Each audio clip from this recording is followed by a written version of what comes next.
Hello నేను miss ఎంకిపెళ్లి Subbu సాగుకు వచ్చిందంటారు. అలాగే ఆపరేషన్ సింధూర్ సక్సెస్ ఇప్పుడు చైనాకి ఆ దేశానికి ప్రభావం చూపిస్తుంది. ఎలా అని అంటారా, చైనా దేశం ఉత్పత్తి చేస్తున్నటువంటి రక్షణ వస్తువుల మీద ఇప్పుడు అనుమానం కలుగుతుంది. ఆ దేశానికి సంబంధించినటువంటి రక్షణ ఉత్పత్తులు సరిగా పనిచేయవు అనేటువంటి అభిప్రాయం ప్రపంచవ్యాప్తంగా వెళ్ళిపోయింది. దాంతోపాటు 75% స్వదేశీ పరిజ్ఞానంతో తయారు చేసినటువంటి భారత రక్షణ ఉత్పత్తులు అద్భుతంగా పనిచేస్తున్నాయి అనేటువంటిది నిరూపితమైంది. దీంతో ప్రపంచంలో ఉండేటువంటి అనేక దేశాలు ఇప్పుడు భారతదేశం వైపు, భారతదేశం ఉత్పత్తి చేసేటువంటి రక్షణ ఉత్పత్తుల వైపు చూస్తూ ఉన్నాయి. ఇది చైనాకి కంటగింపుగా ఉంది. చైనా ఒక రకంగా ఆపరేషన్ సింధూర్ క్రమంలో అబాస్పాలైంది. పాకిస్తాన్కి మేము ఎలాంటి రక్షణ ఉత్పత్తులు ఇవ్వలేదు, మేము ఎలాంటి సహాయం చేయలేదు అని చెప్పి చెప్తుంది చైనా. కానీ చైనా నుంచి కొనుగోలు చేసినటువంటి రక్షణ ఉత్పత్తులను పాకిస్తాన్ ఉపయోగించింది. ఆపరేషన్ సింధూర్ క్రమంలో పూర్తి స్వదేశీ పరిజ్ఞానంతో తయారు చేసినటువంటి డ్రోన్స్, రాడార్లు, వీటిని భారతదేశం ఉపయోగించి సక్సెస్ అయింది. ఒక రష్యా నుంచి తీసుకొచ్చినటువంటి S-400 తప్ప మిగతా అన్ని కూడా ఆల్మోస్ట్ స్వదేశీ పరిజ్ఞానంతో తయారు చేసినటువంటి భారత రక్షణ ఉత్పత్తులనే ఉపయోగించింది. కానీ చైనా ఉత్పత్తులను ఉపయోగించినటువంటి పాకిస్తాన్ అత్యంత దారుణంగా ఓటమి చవిచూసింది. వాళ్ళు ఉపయోగించినటువంటి గగనతల రక్షణకు సంబంధించినటువంటి ఆయుధాలు కానీ, రాడార్లు కానీ, లేదా ఎలక్ట్రానిక్ వస్తువులు కానీ, ఇవన్నీ కూడా చైనా నుంచి ఎక్కువగా కొనుగోలు చేసినవే. అవి ఏవి భారత రక్షణ ఉత్పత్తుల ముందు నిలబడలేకపోయాయి. అంతేకాదు టర్కీ సరఫరా చేసినటువంటి డ్రోన్స్ అవి నిలబడలేకపోయాయి. భారత స్వదేశీ పరిజ్ఞానంతో తయారు చేసినటువంటి రక్షణ ఉత్పత్తులదే పైచేయిగా నిలిచింది. ఇది ప్రపంచవ్యాప్తంగా చర్చ జరుగుతుంది. ఇప్పుడు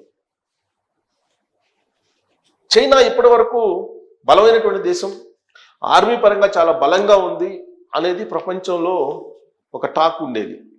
ఇప్పుడు అది కాస్త బలహీనపడింది.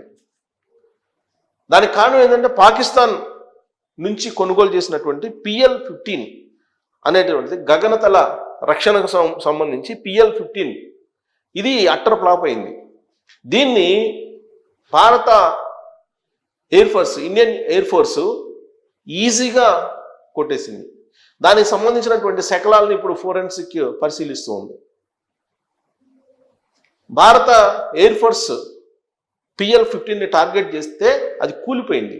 దానికి సంబంధించిన శకలాలు ఇప్పుడు ఫోరెన్సిక్ దగ్గర ఉన్నాయి. అలాగే గగనతలంలో తిరిగినటువంటి డ్రోన్స్ కానీ, లేదా ఇతరత్ర మిజైల్స్ కానీ, క్షిపణులు, ఇవన్నీ కూడా చైనాకు సంబంధించినటువంటివి, అవన్నీ పనిచేయకుండా పోయాయి. భారత సాయుధ సంపత్తి ముందు నిలబడలేకపోయాయి. అందుకే ఇప్పుడు చిన్నాభిన్నం అయిపోయింది చైనా రక్షణ ఉత్పత్తుల విభాగం. మరొకటి ఏంటంటే, తాజాగా భారతదేశం ఒక ప్రయోగాన్ని చేసింది. భార్గవాస్త్రం అది సక్సెస్ అయింది. ఒరిస్సాలో దాన్ని ప్రయోగం చేసింది. ఈ భార్గవాస్త్రం అత్యంత విజయవంతంగా ప్రయోగంలో నిలబడింది. ఇప్పటి వరకు మనం భారత ఆర్మీలో ఉన్నటువంటి అత్యంత పవర్ఫుల్ ఏంటంటే బ్రహ్మోస్, ఆ తర్వాత నాగాస్త్రం. ఇవి రెండు ఆపరేషన్ సింధూర్లో బాగా పనిచేశాయి. ఇప్పుడు తాజాగా భార్గవాస్త్రం, ఇవన్నీ మనం మహాభారత యుద్ధంలో విని ఉంటాం. భార్గవాస్త్రం, అలాగే నాగాస్త్రం, బ్రహ్మోస్, ఇలాంటివన్నీ కూడా ఆ పేర్లతోటే ఇప్పుడు భారత ఆర్మీలో ఉన్నటువంటి రక్షణ ఉత్పత్తులు. బ్రహ్మోస్ కానీ, ఆకాష్ కానీ, ఇవన్నీ విజయవంతంగా పనిచేశాయి. భారతదేశ ఆర్మీ ఆపరేషన్ సింధూర్లో ఉపయోగించినటువంటి ఆకాష్ క్షిపణి అత్యంత అద్భుతంగా పనిచేసింది. ఇది యాక్చువల్గా క్విక్ రియాక్షన్ ఉంటుంది. సర్ఫేస్ టు ఎయిర్ మిజైల్ ఇది చాలా విజయవంతంగా పనిచేసింది. టర్కీ సంబంధించినటువంటి మిజైల్స్ని ప్రయోగించింది పాకిస్తాన్. వాటిని ఆకాష్ చీల్చి చెండాడింది. అంటే భారతదేశ ఉత్పత్తుల యొక్క బలం ఏంటో నిరూపించింది. ఇక ఆరుద్ర, అశ్విని రాడార్లు, వీటిని భారత్ ప్రయోగించింది. అశ్విని, ఆరుద్ర అనేటువంటి రాడార్లను. ఈ రాడార్లు అక్కడ పాకిస్తాన్ సైన్యం ప్రయోగించేటువంటి వాటిని మార్గ మధ్యంలోనే ఐడెంటిఫై చేసి ఇమీడియట్గా వాటిని కొలాప్స్ చేసి భారత అశ్విని, ఆరుద్ర ఎంత బలమైనవో నిరూపించారు. ఇవి కాకుండా నేత్ర ఏఈడబ్ల్యూసి వ్యవస్థ, నేత్ర అనేది ఏఈడబ్ల్యూసి అనేటువంటి వ్యవస్థ, ఇది 300 డిగ్రీల్లో నిఘాను ఉంచింది. అంటే దాని కన్ను నుంచి తప్పించుకోలేవు ఏది కూడా, మిజైల్ కానీ డ్రోన్స్ కానీ ఏవి తప్పించుకోలేవు. ఇది కూడా భారత ఆర్మీ ఉపయోగించింది. దీన్ని కూడా స్వదేశీ పరిజ్ఞానంతో తయారు చేసినటువంటి ఉత్పత్తి ఇది కూడా. అంటే ఆల్మోస్ట్ 75% సాంకేతిక పరిజ్ఞానం, భారత సాంకేతిక పరిజ్ఞానంతో తయారు చేసినటువంటి ఉత్పత్తులు ఇవన్నీ కూడా. సో ఇవి బాగా ఉపయోగపడ్డాయి. చైనా అత్యంత ఆధునికమైనటువంటి రక్షణ ఉత్పత్తులను పాకిస్తాన్కి అందజేసినప్పటికీ కూడా గగనతల రక్షణ విషయంలో అవి ఫెయిల్ అయిపోయాయి. భారత్ ఉపయోగించినటువంటివి సక్సెస్ అయ్యాయి. కేవలం 23 నిమిషాల్లో పాకిస్తాన్కి సంబంధించిన ఎయిర్ బేస్ని కొట్టేసాయి. ఎయిర్ బేస్ని కొట్టేయాలంటే ఫస్ట్ అక్కడ పాకిస్తాన్ ఉపయోగించేటువంటి రాడార్లని, రక్షణ వ్యవస్థలని తప్పించుకోవాలి.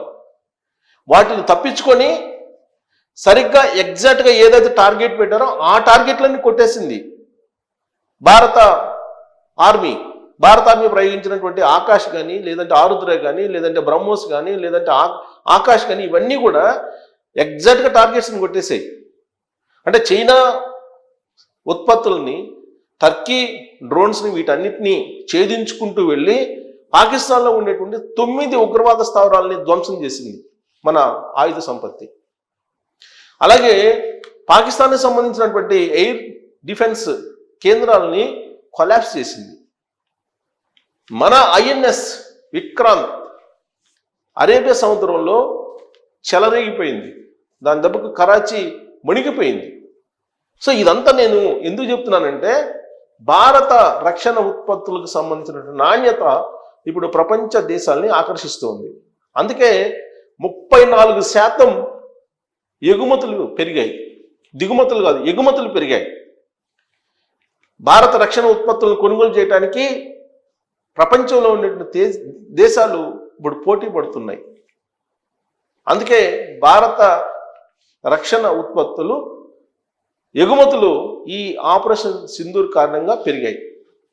పైగా భారతదేశ బలం ఏంటో ఇప్పుడు తెలిసింది. దశాబ్ద కాలంగా వీటిని ఎక్కడా ప్రయోగించలేదు, ఇప్పుడు ప్రయోగించాల్సిన పరిస్థితి ఏర్పడింది. దీంతో కలిగినటువంటి బెనిఫిట్స్ ఏంటి? భారత ఆర్మీ అత్యాధునికమైనటువంటి రక్షణ ఉత్పత్తులతో ఎంత బలంగా ఉందో ప్రపంచానికి చాటి చెప్పింది. 2, భారత రక్షణ ఉత్పత్తుల ఎగుమతులను పెంచుకునే దానికి ఈ ఆపరేషన్ సింధూర్ ఉపయోగించింది.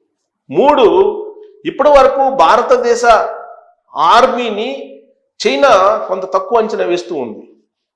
ఈ ఆపరేషన్ తర్వాత చైనా కూడా ఇప్పుడు భారత ఆర్మీ దగ్గర ఉన్నటువంటి రక్షణ ఉత్పత్తులు, రాడార్లు కానీ, మిజైల్స్ కానీ, డ్రోన్స్ కానీ, బ్రహ్మోస్ కానీ, ఆకాష్ కానీ, ఆరుద్ర కానీ, వీటన్నిటినీ గమనించిన తర్వాత చైనా కూడా ఇప్పుడు వెనకడుగు వేయాల్సినటువంటి పరిస్థితి. అయినప్పటికీ అరుణాచల్ ప్రదేశ్లో కొన్ని భూభాగాల్ని పేరు మార్చి కొంత ఇబ్బంది పెట్టే ప్రయత్నం చైనా చేస్తూ ఉంది. బట్ ఇంతకు ముందులాగా ఒంటికాల మీద వచ్చేటువంటి పరిస్థితి చైనాకి ఉండకపోవచ్చు. కారణం ఆపరేషన్ సింధూర్ ఊహించినటువంటి విధంగా సక్సెస్ అయ్యింది. అటు పాకిస్తాన్కి బుద్ధి చెప్పడంతో పాటు చైనాని అప్రమత్తం చేసి ఎక్స్ట్రాల్ చేస్తే ఢీకొట్టగలము అనేటువంటి సందేశాన్ని ఇవ్వగలిగింది. ప్రపంచ దేశాలన్నీ కూడా భారతదేశ రక్షణ ఉత్పత్తులను కొనుగోలు చేసేలాగా తమ వైపు తిప్పుకోగలిగింది. సో ఇన్ని రకాల ప్రయోజనాలు ఆపరేషన్ సింధూర్ కారణంగా ఉన్నాయి. ప్రత్యేకించి చైనా రక్షణ ఉత్పత్తులు ఆబాసు పాలయ్యాయి ఆపరేషన్ సింధూర్ కారణంగా అని చెప్పి ప్రపంచవ్యాప్తంగా జరుగుతున్నటువంటి చర్చ. మరి మీ ఒపీనియన్ ఏంటి అనేది తెలియజేయచ్చు. Thank you.